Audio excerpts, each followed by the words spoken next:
Oke, selamat datang kembali di Rakyat Kapitalis episode ke-17. Kali ini karena bulan Ramadan kita akan membahas mengenai apa itu saham syariah.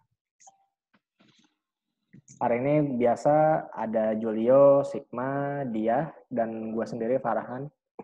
Hola. Halo. Dan oke, kita langsung aja bahas apa itu saham syariah. Saham syariah merupakan efek berbentuk saham yang tidak bertentangan dengan prinsip syariah di pasar modal. Definisi saham dalam konteks saham syariah merujuk kepada definisi saham pada umumnya yang diatur dalam undang-undang maupun peraturan OJK lainnya. Jadi ya saham sebenarnya sih sama aja seperti saham biasa reguler, cuman bedanya ya ada konteks saham syariahnya sesuai dengan prinsip syariah, bedanya itu aja. Nah, saham-saham syariah ini juga punya akad-akad di dalamnya, karena berbeda dengan konvensional di syariah pasti ada akad-akad yang perlu diperjelas dalam pelaksanaannya. Akad-akadnya itu ada akad ijaroh, ada akad istisna, ada akad kafalah, ada akad mudarobah, ada akad musyarakah, dan akad wakalah.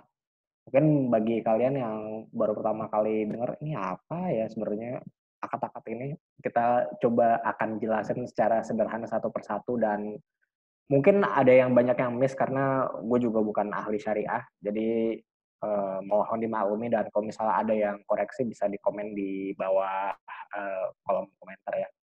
Yang pertama itu adalah ijaroh. Ijaroh itu sebenarnya akad sewa menyewa. Nah, mungkin sewa menyewa ada yang bisa ngasih contoh nggak di dalam saham tuh apa akad sewa menyewa di dalam saham kira-kira? Halo? Di dalam saham akad sewa menyewa ya? Iya, ada nggak sih sewa Repo. menyewa saham? Repo.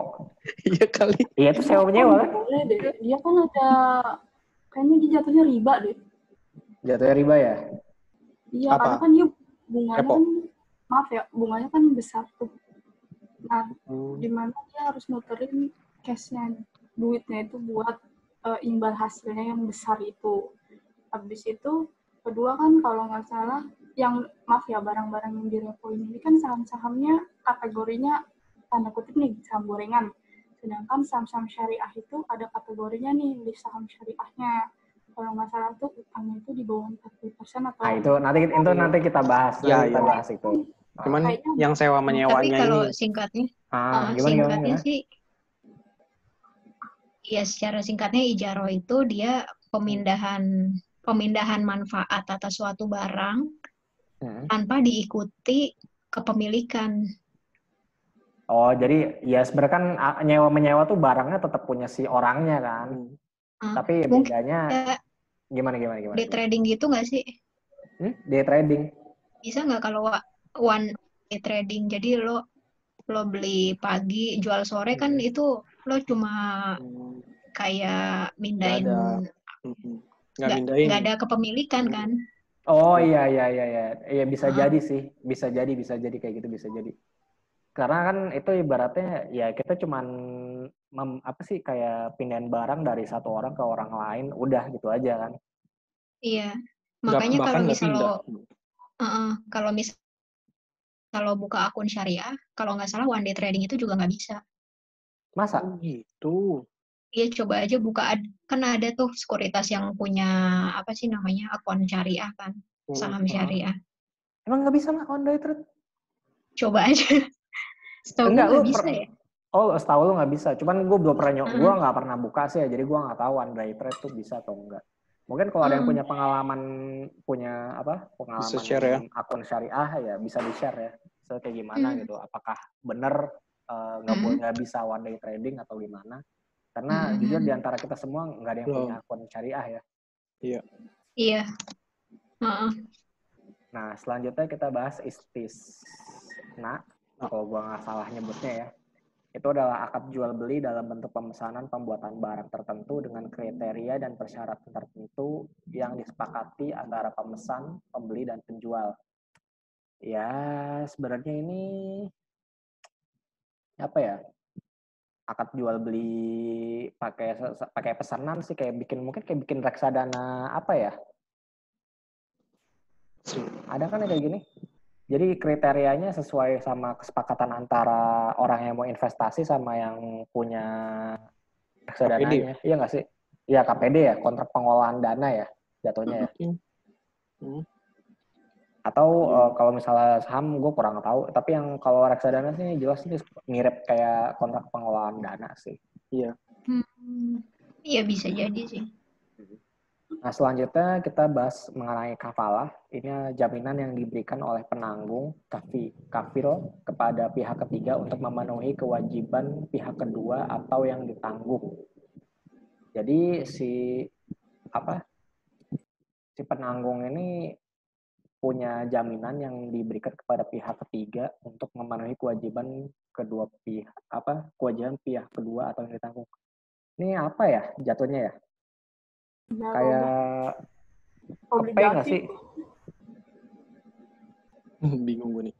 Ini gue agak bingung sih. Ini gue agak bingung kalau yang ini. Nah mungkin kita langsung gimana? Contoh. Langsung lanjut aja nih ya. Udah robah.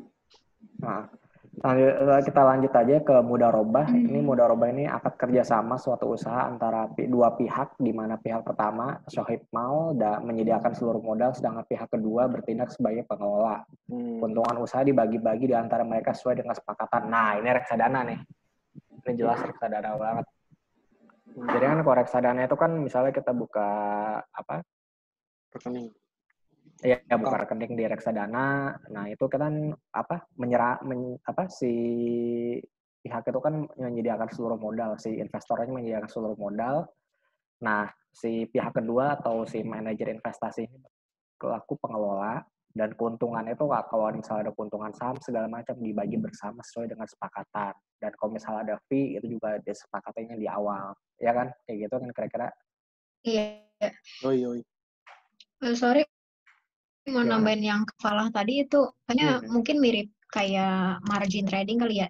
Jadi intinya gini, lo mau beli barang, lo udah mau mesen nih barangnya, cuma modal lo tuh kurang, jadi lo perlu minjem duit dari pihak ketiga. Bukan margin nggak boleh di syariah ya? Iya, gue pikir gitu. Iya. Tapi maksudnya seakan-akan kayak gitu prinsipnya. Iya. Jadi lo, ya istilahnya lo beli barang, tapi itu bukan pakai duit lo gitu.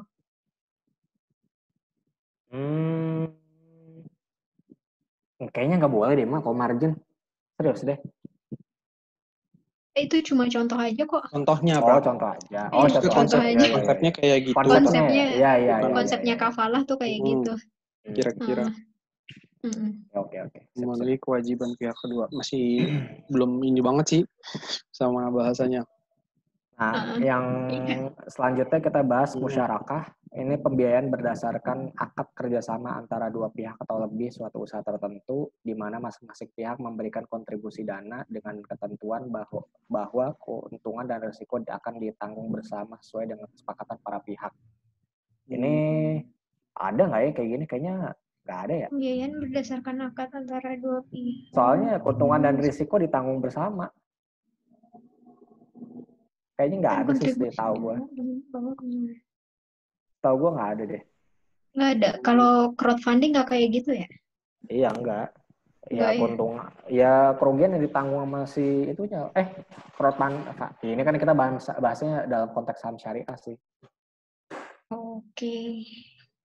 Nah, tapi kan ini semua kan bukan, ini akad-akad yang digunakan dalam penerbitan efek syariah ya. Iya, efek syariah. Jadi setiap efek syariah itu akadnya beda-beda kan.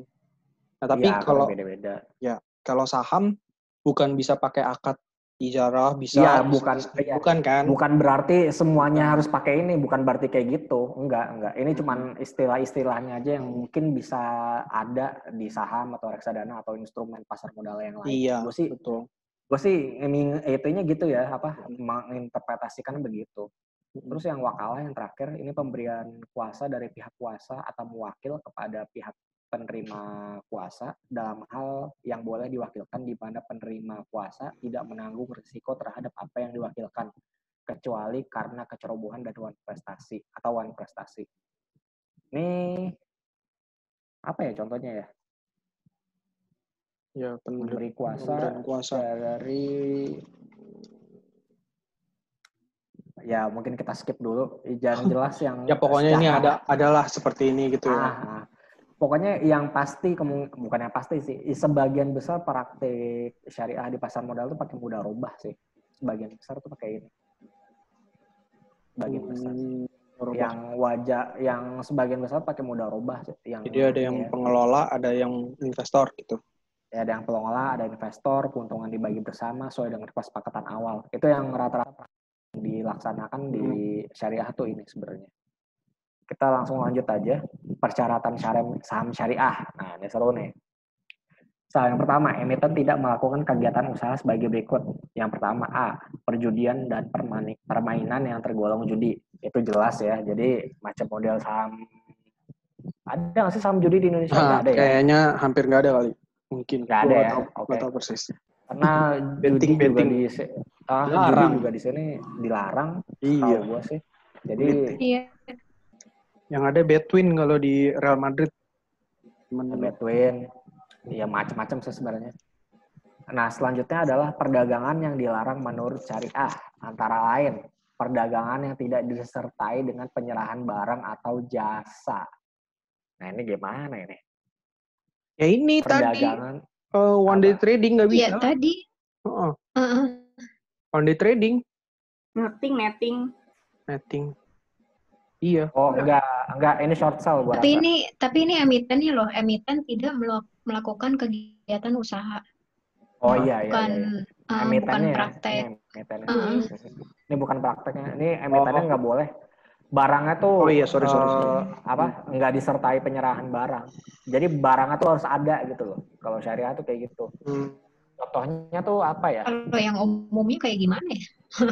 Iya. Mungkin apa ya? Belum kebayang sih sama gue. Yang kedua itu adalah perdagangan dengan penawaran atau permintaan palsu. Nah, ini agak abu-abu juga nih, soalnya kita nggak pernah tahu bagaimana penawaran atau permintaan palsu itu benar atau enggak. Itu tergantung dari kejujuran si perusahaan masing-masing sih sebenarnya. Kita kan nggak pernah tahu.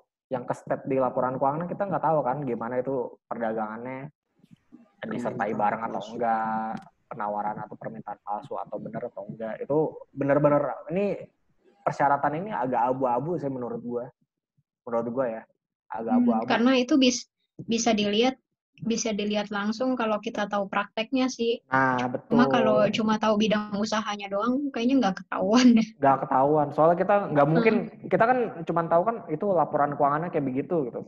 Kita nggak tahu kan itu barangnya beneran disampaikan apa enggak, atau benar barangnya belum dikirim, tahu-tahu udah ada harganya. Ya prakteknya kita nggak pernah tahu lah kayak gimana. Mungkin ya DSN harus ngecek langsung. Cekin satu-satu kali ya. Itu benar. Itu benar. Apa? Mereka itu kadang-kadang sampai debatnya sampai gila-gilaan ya karena beginian. Itu benar apa enggak segala macem. Itu gokil sih sebenarnya kok kayak gitu-gitu. Iya sih. Kemudian tanggung jawab juga. Iya, dunia akhirat tanggung jawabnya. Iya. Kemudian yang C, jasa keuangan ribawi, antara lain bank berbasis bunga atau pembiayaan berbasis bunga. Ribawi bukannya itu ya? Apa? Yang di tata usaha kampus itu. Gue baru mau ngomong. Jayus lo nyau. Itu bapaknya namanya Suci soalnya. Iya juga ya. Iya benar. Suci. Iya. Aduh, bukan bermaksud ya Pak. Gue bukan mau melecehkan. Enggak, kagak juga. Enggak. Oke. Langsung kebayang orangnya gitu. Udah ini out of context loh, yang lain gue udah nggak tahu. Langsung aja. Oke. Kita jasa keuangan yang ribawi itu dilarang kecuali yang ini ya, kalau bank syariah itu boleh, kemudian asuransi syariah itu boleh, kemudian pembiayaan yang berbau syariah itu finance. Pokoknya yang financing yang syariah itu boleh, kecuali yang berbasis bunga dan perusahaan pembiayaan ya. Ini kan pembiayaan nih. Berarti leasing yang nggak syariah itu nggak boleh. Itu aja intinya. Yang D, jual beli risiko yang mengandung unsur ketidakpastian atau goror dan atau judi maisir antara lain asuransi konvensional. Berarti asuransi syariah boleh ya? Boleh. Nah, ya, dan kemudian ini apa ya? Ada abu-abu lagi nih di sini nih. Jual beli risiko yang mengandung ketidakpastian. Lah gimana ceritanya kita tahu itu? Hah? Ya sebenarnya udah jual beli risiko yang mengandung ketidakpastian, ya sebenarnya saham kan? Enggak. Tapi dan atau ya. Kan ini kegiatan usahanya si perusahaan tersebut. Ya, maksudnya kan orang juga sebenarnya penuh ketidakpastian kan, itu barangnya bakal kesel atau enggak segala macam. Itu kan benar-benar ya mungkin ya gue nggak tahu ya maksudnya goror di sana kayak gimana. Mungkin ya karena pengetahuan gue terbatas soal syariah, jadi kurang memahami maksudnya ketidakpastian ini kayak gimana gitu. Kayaknya mungkin tapi menurut gue resikonya apa? Maksudnya resikonya nggak pasti gitu, tidak terukur gitu mungkin. Ya mungkin bisa di situ. Tapi resikonya mungkin kayak abu-abu banget misalnya apa ya? Ya kayak enggak gini contoh gitu. Contoh gampangnya gini. Perusahaan IPO, cuman revenue belum ada. Ya, rekening. Itu sih menurut gua. Rekening. Hah? Apanya belum ada? Perusahaan IPO, cuman revenue-nya belum ada. Itu kan maksud gua kan itu ketidakpastiannya kan tinggi kan. Lo gimana ceritanya kita bakal tahu itu orang bakal ada revenue apa enggak. Menurut gua loh. Ini menurut gua. Bisa jadi gua salah. Tapi menurut gua sih kayak gitu. Kan ada perusahaan yang IPO cuman revenue belum ada, itu ada. Setahu gua lupa perusahaan mana gitu. Ada yang kayak gitu. Kemudian yang memproduksi, mendistribusikan, memperdagangkan dan atau menyediakan antara lain yang pertama barang atau jasa haram zatnya. Haram zatihi. Ini barang yang barang dan atau jasa zatnya tuh mungkin ini ya apa rokok, terus minuman keras, daging haram, anjay, miras, daging haram, terus apalagi ya? Bentar, ini apa? Bentar, ini barang dan atau jasa haram zatnya. Kan ada ya kan ada ya perusahaan peternakan di Indonesia kan. Nah, itu kan gua nggak tahu sih, kayaknya nggak ada yang jualan daging babi ya kayaknya. Peternakan yang jual daging babi ya ada lah Pak. Ada dah. Yang listing maksudnya. Yang listing nggak tahu. Nah, tahu gue sih nggak ada ya. Nggak nah ada kalau misalnya pun ada dan itu penjualan cuma kecil, apakah itu dimasukkan dalam bukan saham syariah atau enggak? Sebenarnya ya kalau pakai syarat-syarat lain dia termasuk saham syariah, cuman karena jualannya satu, dia ada jualan. Oh, ada ininya Pak. Ada berapa persen dari revenue gitu? Ada sih. Enggak, itu beda. Itu beda lagi ya? Zatnya. Itu di bawah. Ini ada lagi ya? Bisa di bawah. Terus yang kedua adalah barang atau jasa haram bukan karena zatnya. Haram ligoiri yang ditetapkan di SNMUI, yang ditetapkan oleh DSN MUI. Nih gue kurang tahu kayak gimana. Barang atau jasa kayaknya itu perbankan sih. Hah? Zatnya. Perbankan bukan karena zatnya kan, tapi karena jual belinya. Maksudnya betul, karena transaksi. Betul. Yang terakhir ini barang atau jasa yang merusak moral dan atau bersifat mudarat. Ya, jual narkoba atau apa. Ini intinya kayak gitu sih. Iya, bisa. Atau trafficking, perdagangan orang, atau perbudakan, prostitusi, perbudakan. Itu kan nggak boleh. Kali ada emitennya gitu. Tapi ada aja sih di luar negeri tuh ada aja, Mbak. Ada coy. Merusak moral. Di luar negeri mah ada aja merusak moral itu. Ya mungkin kalau misalnya Tinder gitu dianggap perusak moral gitu, Tinder atau enggak. Oh, bisa. Bisa, iya. Bisa. Dia IPO. Bisa. Gitu. Ya udah dia nggak masuk saham syariah. Kayak itu kan titik-titik hub gitu kan. Iya. Merusak moral kan. Moral. Benar-benar. Iya. Yang titik-titik hub. Pernah hub itu ya. Iya, titik-titik hub. Tapi emang dia listing kan? Yang gua nggak tahu sih, kayaknya enggak deh. Kita nggak tahu. Setahu gue sih enggak sih. Kalau dia listing gila sih. Oke. Tapi kan itu bukan bisnis yang ilegal di US ya? Nggak tahu sih. Iya, itu enggak. Itu legal. Legal itu. Legal sih, boleh sah-sah Di aja. Jepang sah-sah aja. Jepang legal asal disensor itunya. Tapi ada juga ya udahlah, ntar ketahuan gue sering nonton. Anjay lu. Pak lu Skip, nonton skip. juga Pak, kacau lu. Waduh. Pak, ini Alah, ada soalnya ada di monal, ini. anjir. Soalnya ada di Netflix, Pak. Oh iya, Naked itu ya, Director. Director. That's Nah, itu it. bagus tuh ceritanya tuh. Lucu tuh.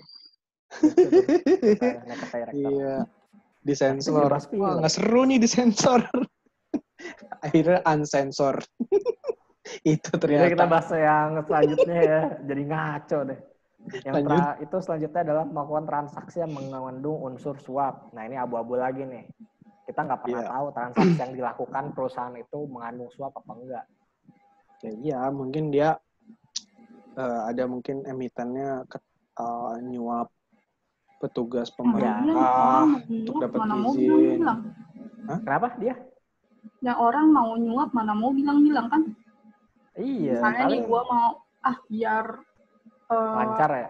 Iya lancar. Ya iya ketahuan. Misalnya kan enggak. Misalnya nih ada saham A, dia masuk daftar efek syariah, kan? Terus ketahuan di berita dia nyuap Bupati Bekasi misalnya gitu kan, ya kan? Habis itu ketahuan di berita, ya udah dia dikeluarin lah dari daftar efek syariah gitu aja. Iya, itu kalau ketahuan kan. Kalau nggak ketahuan ya nggak bisa. Sebenarnya juga kalau ketahuan semuanya. Nah, selanjutnya yang kedua itu adalah emiten memenuhi rasio-rasio keuangan sebagai berikut. Nah, ini nih yang udah dibahas dia tadi nih. Total utang yang berbasis bunga dibandingkan dengan total aset dari 45%. Debt to asset. Ya, debt to asset. Jadi sebenarnya perusahaan syariah ini bisa dibilang adalah perusahaan yang kemungkinan besar itu perusahaan sehat. Itu aja sih. Bisa sih, betul. Karena debt to asetnya itu rendah banget, 0,45 doang, nggak nyampe 1 malah. Jadi itu sebenarnya sih sangat aman sih. Tapi itu debt to asset ya, bukan debt to equity. Iya, bukan debt to equity, debt to asset. Yang terakhir adalah total pendapatan bunga dan pendapatan tidak halal lainnya dibandingkan dengan total pendapatan usaha atau revenue dan pendapatan lain-lain tidak lebih dari 10%. Nah, tadi yang gue bilang kan, gimana kalau misalnya perusahaan peternakan dia ada jualan babi gitu. Nah, mungkin kalau misalnya nggak lebih dari 10% itu mungkin masih bisa masuk. Iya, betul. Nah, gue mau konklusi yang terakhir nih. Yang terakhir adalah hampir tidak ada perusahaan yang di Bursa Efek Indonesia yang syariah. Mungkin yang bisa dikatakan murni syariah cuman bank syariah atau asuransi syariah kalau ada. Itu gue mau stat di situ sih. Nggak ada yang benar-benar 100% bersih dari riba, itu aja. Soalnya biarpun si perusahaan itu nggak punya utang, misalnya utangan 0 gitu, dia naruh kasnya di mana? Di bank kan? Apakah dia naruh di bank syariah? Belum tentu kan? Itu yang sebenarnya yang perlu kita gali lebih dalam lagi tuh di situ sebenarnya. Dan di Indonesia yang listing itu yang murni syariah tuh nggak ada. Itu aja sih yang perlu BRI Syariah? BRI Syariah itu syariah. Cuman kan dia dapat modal dari mana? Kalau dipikir secara ini ya, dia dapat modal kan dari itu kan, dari BRI kan. Kemudian siapa lagi yang udah listing? Yang syariah. BTPS. Oh iya, BTPS. BTPS kan dari BTPN kan modalnya, pasti. Kemungkinan besar dari BTPN kan. Kemudian apalagi sih? Oh ya, PNBN. Panin Bank. Sekarang Dubai. Udah diakuisisi sama Dubai. Panin Dubai. Itu kan dari Panin kan sebenarnya. Jadi ibaratnya ya sebenarnya sih murni syariah pun ya hampir nggak ada sebenarnya. Kalau mau benar-benar bank yang murni syariah dari awal dibangun ya semua muamalat, ya nggak sih? Dia benar-benar bukan benar-benar dari bank gede terus akuisisi siapa. Nah itu benar-benar murni syariah ya itu bank. Yang sekarang keadaannya gue nggak tahu deh kayak gimana tuh. Tapi pun bank syariah pun sebenarnya nggak menjalankan prinsip syariah benar-benar juga sih sebenarnya. Abu-abu juga misalnya ya. Nah iya, ada yang bilang kayak gitu. Placement deposito, ya kan? Sekarang kan mana ada sih MI mau berapa rate-nya? Nanti tergantung di akhir bulan kita bagi hasil. Iya, bagi hasil berapa? Gak ada kan? Iya, Dia kan harus catat di Iya. bukunya, di pembukuannya harus di-accrue tiap hari interestnya itu berapa. Udah dicatat 30 hari sebelum. Mau nggak mau kan dia ngasih kepastian kan? Gitu sih. Iya, paling kalau bank syariah itu paling dia nutupinnya pakai nisbah. Ini nisbahnya 4, sekian, tapi ekuivalennya rate konven sekian gitu. Nah, Biasanya itu bisa lu jelasin nggak, deh? Maksudnya kayak gimana, deh? Dia nisbah tuh maksudnya kayak gimana itu? Bisa dijelasin nggak? Nah, kalau gua lihat-lihat ya itu sebenarnya ya kayak Julio tadi bilang, sebenarnya itu tuh sama kayak konven juga. Hitung-hitungannya nisbahnya dia tuh kita nggak tahu tuh perhitungan nisbah dia di mana. Misalnya nisbah itu apa? Bagi hasil? Iya, bahasa dia tuh nisbah bagi hasilnya. Jadi kalau dia bilang rate-nya berapa nih?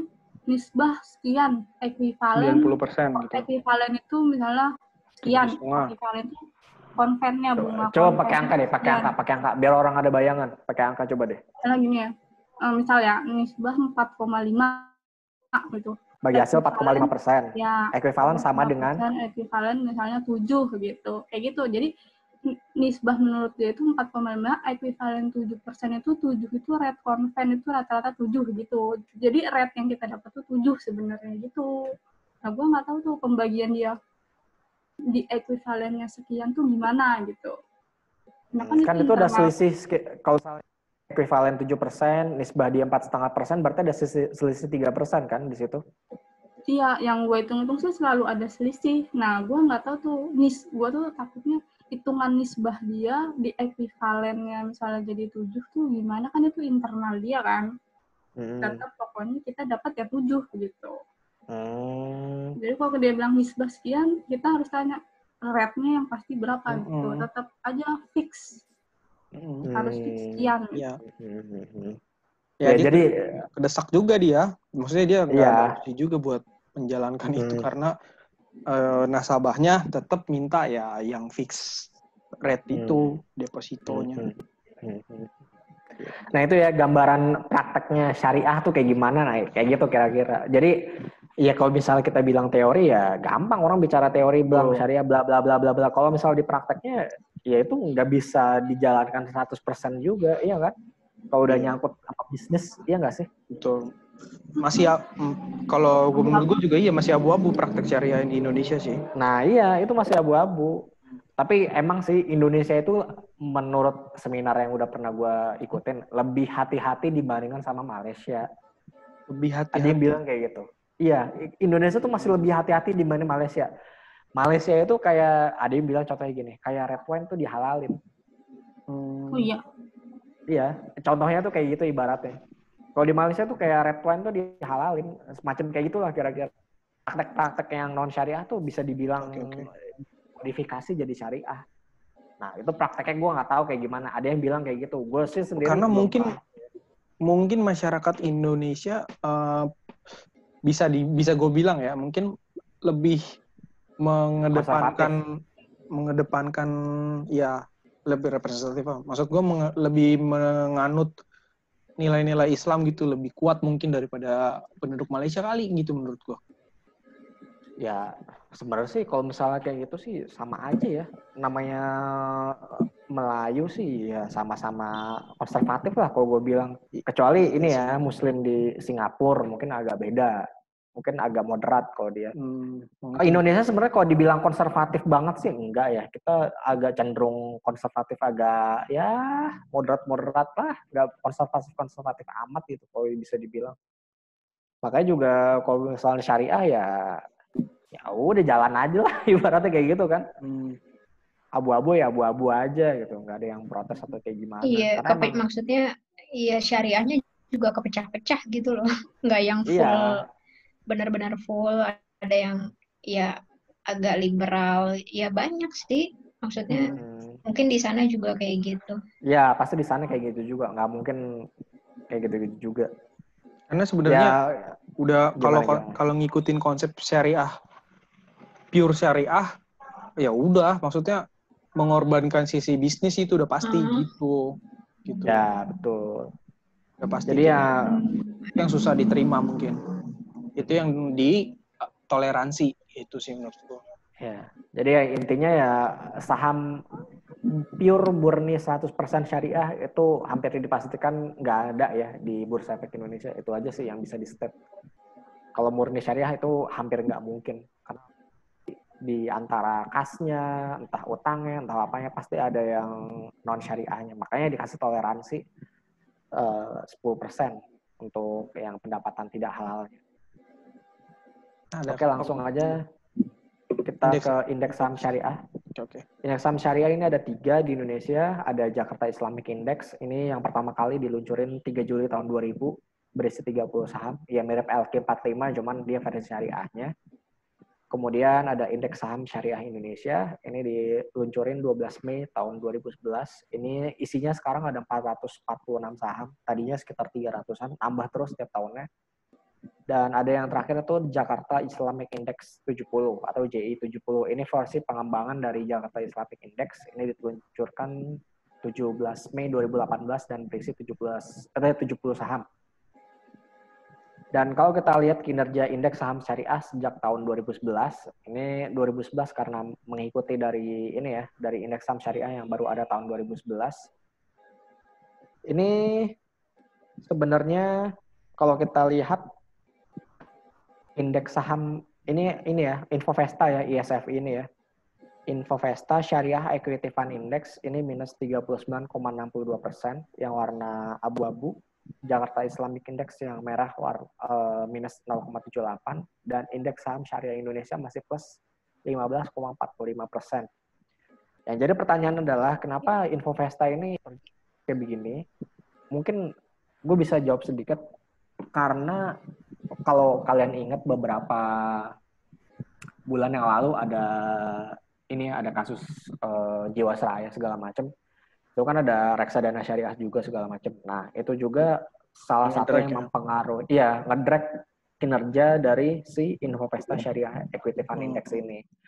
Udah kayak gitu ceritanya, dan terjadi pula koreksi yang tajam di pasar modal dari Februari sampai yang saat ini. Jadi itu makin memperparah keadaan si Infovesta Syariah Equity Fund Index ini sendiri. Dan kalau kita lihat yang isi ini Indonesia Syariah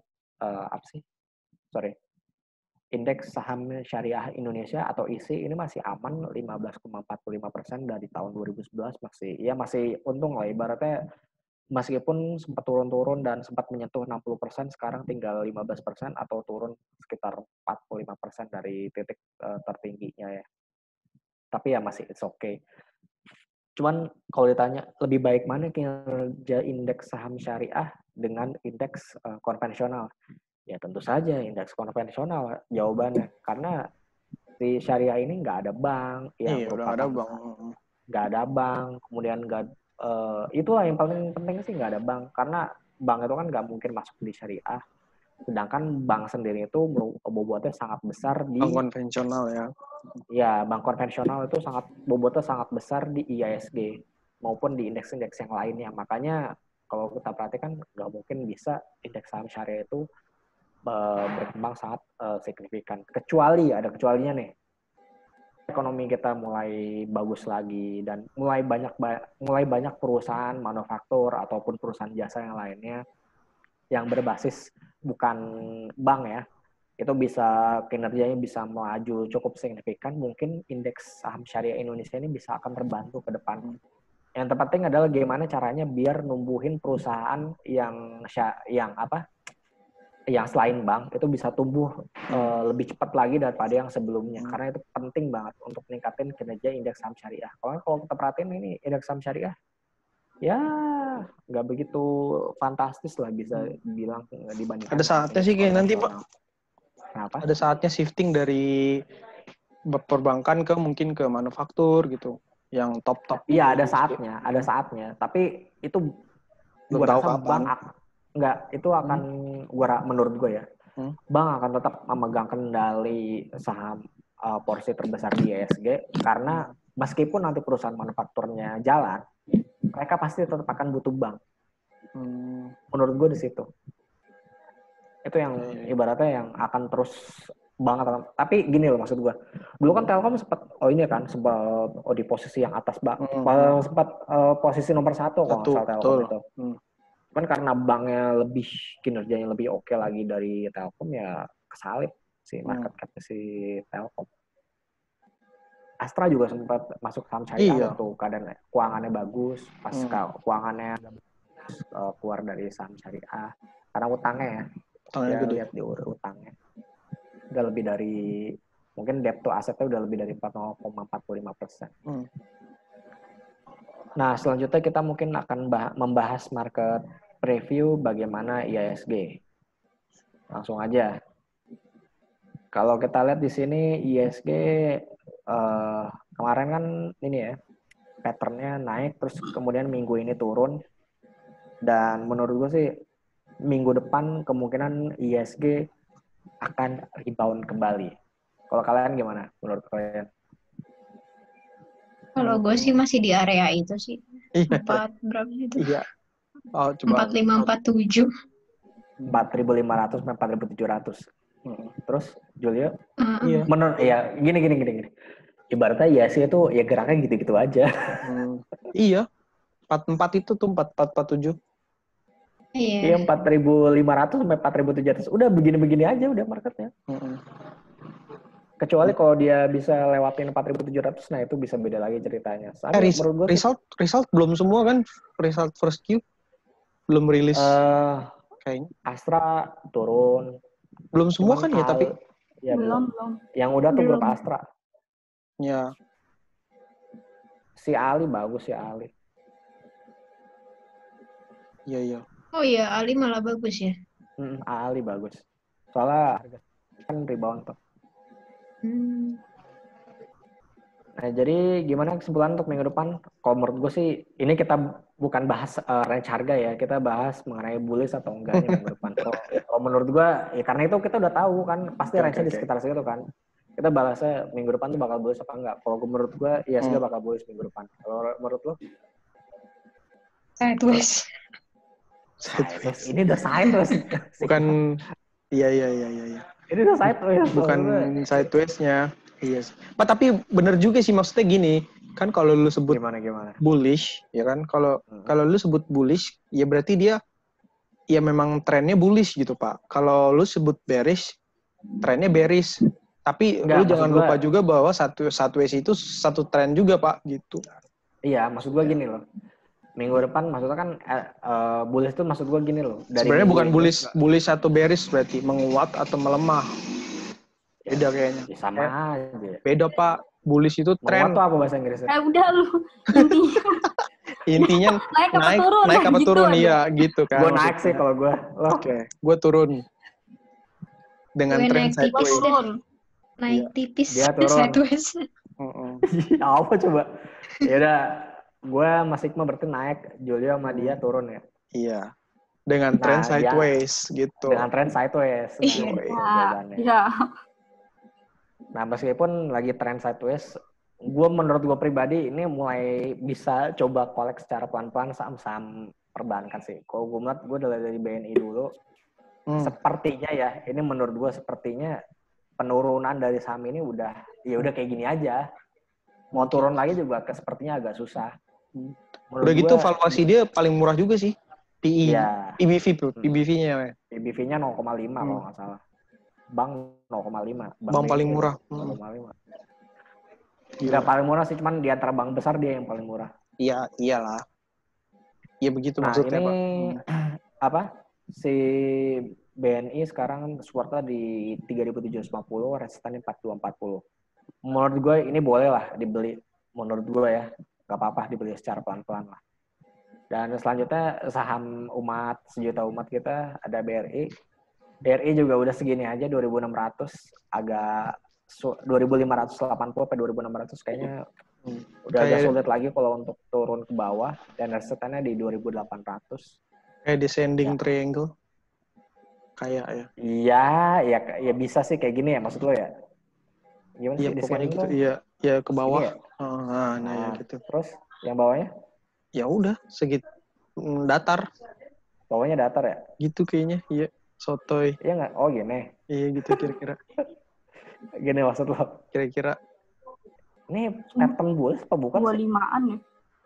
descending triangles itu Iya, bullish sih, bullish benar. Kecuali yang kayak gini nih. ascending. Yang gini. Terus gini, satunya gini.